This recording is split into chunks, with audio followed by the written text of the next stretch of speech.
नमस्कार, मैं प्रभु मिश्रा। जाति गणना को लेकर के आज देश भर में चर्चा हो रही है।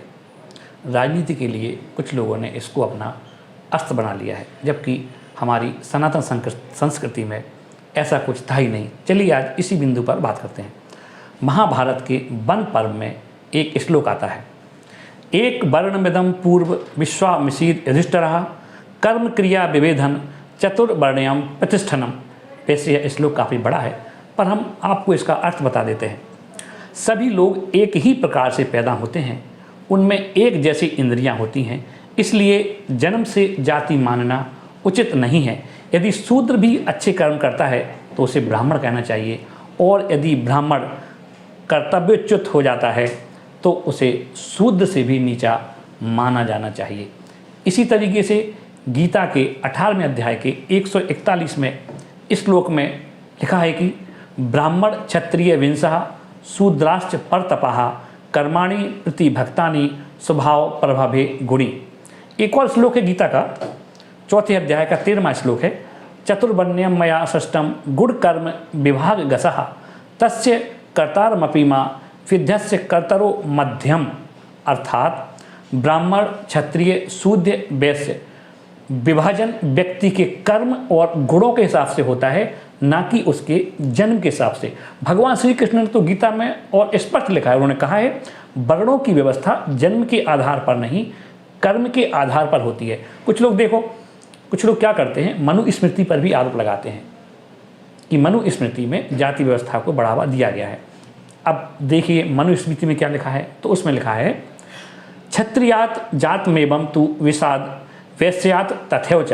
अर्थात आचरण बदलने से शूद्र ब्राह्मण हो सकता है और ब्राह्मण शूद्र हो सकता है। यही व्यवस्था क्षत्रिय और वैश्य पर भी लागू होती है। इसी तरीके से अन्य कई श्लोक भी इस संबंध में लिखे हुए हैं।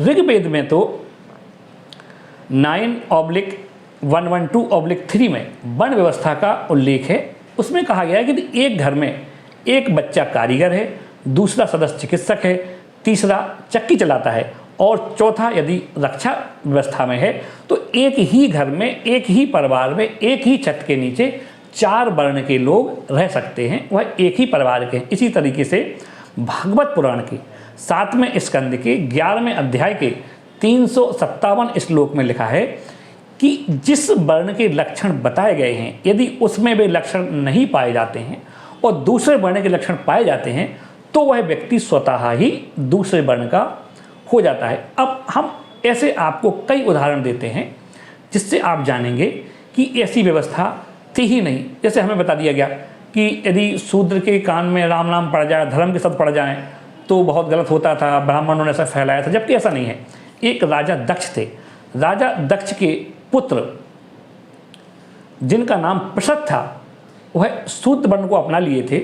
इसके बाद उन्होंने तपस्या की, वह ब्राह्मणत्व को प्राप्त हुए, वह ब्रह्मा जी की शरण में पहुँचे। रावण तो ब्राह्मण था वर्ण से, पर रावण ने दुष्कर्म किए, अच्छे कर्म नहीं किए, इसलिए रावण राक्षस कुल में हो गया। इस तरीके जो ये बताया जाता है वैसा कुछ भी नहीं था। सिर्फ इंग्लिश काल में और मुगल काल में इस व्यवस्था को थोड़ा तोड़ मरोड़ करके पेश किया गया।